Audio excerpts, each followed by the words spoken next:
Shalom la famille. Je suis en train de faire une étude sur les œuvres de la chair et je comprends que les œuvres de la chair ne sont pas toujours les choses que l'on pense être, mais elles sont diversifiées. Je dis cela non seulement par expérience, mais aussi par les Écritures. En Romains 8, 7, il est dit que l'affection de la chair est en contradiction avec Dieu. L'affection de la chair ne peut pas accomplir la loi de Dieu. Elle ne le peut même pas. Donc on comprend que les œuvres de la chair ne peuvent même pas accomplir la loi de Dieu. Et elles ne le peuvent même pas. La chair ne peut pas accomplir. Alors, nous parlons du salut. Nous voyons l'œuvre achevée par quelqu'un d'autre afin que l'homme dans la chair ne puisse rien faire, mais croire tout simplement et être sauvé. Et si au lieu de croire tout simplement, on commence à vouloir faire quelque chose pour devenir ce que la parole dit, ça veut dire qu'on agit selon la chair. Ce qui veut dire que l'homme qui est dans la chair ne peut pas accomplir la loi de Dieu afin d'être sauvé. Donc en termes de son salut, il ne peut pas faire quelque chose pour être sauvé. Mais du coup, s'il commence à penser faire quelque chose, donc il est dans sa chair. Et c'est précisé très bien qu'il n'accomplira pas la loi de Dieu et il ne le peut même pas. Donc on comprend par cette portion des Écritures que la propre justice est une œuvre de la chair. Et malheureusement, c'est quelque chose qui est beaucoup plus répandu ou dans l'Église. Il y a des ceux qui vivent encore par leur propre justice et en disant que c'est cela la marche par l'esprit. Alors que la marche par l'esprit consiste à mourir à soi afin que l'œuvre de Christ puisse régner. Alors si nous disons marcher selon l'esprit et nous sommes dans la propre justice, c'est une totale contradiction parce que la propre justice est une œuvre de la chair.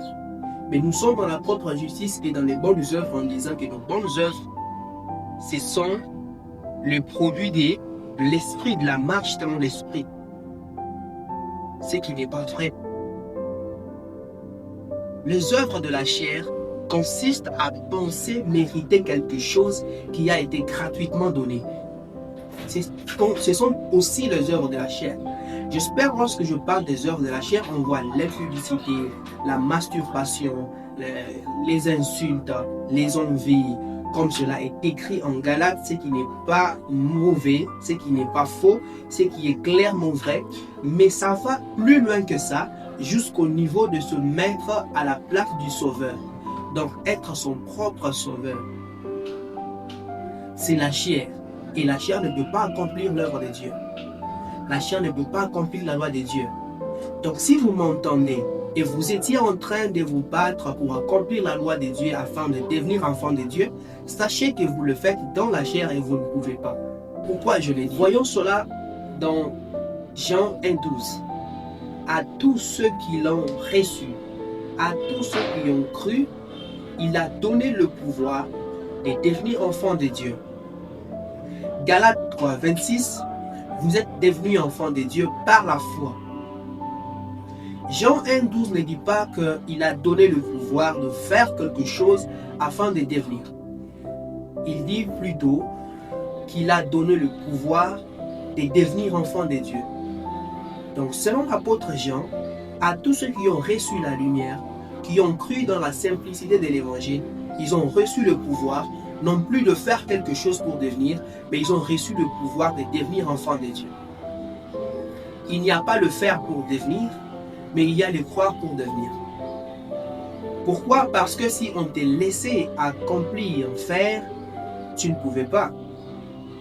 Et cela s'est déjà passé, je pense. En Romains 3, 23, il est écrit car tous ont péché et sont privés de la gloire de Dieu, mais ils sont gratuitement justifiés.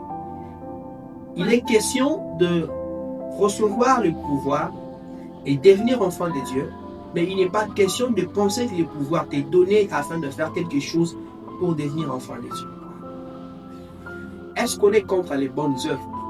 Est-ce que l'Évangile enseigne l'annulation des bonnes œuvres? Loin de là.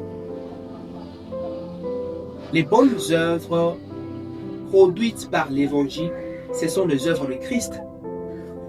Et si elles sont les œuvres de Christ, pourquoi on doit s'en glorifier? Pourquoi on doit le mettre à la méritocratie? On doit mettre cela au mérite de recevoir quelque chose, si ça ne nous appartient pas. Donc, si je comprends bien, il s'agit de croire pour devenir enfant de Dieu. Croire en quoi? En l'Évangile qui est la bonne nouvelle. Et qu'est-ce que l'Évangile dit? L'Évangile dit que c'est par grâce que vous êtes sauvés au moyen de la foi.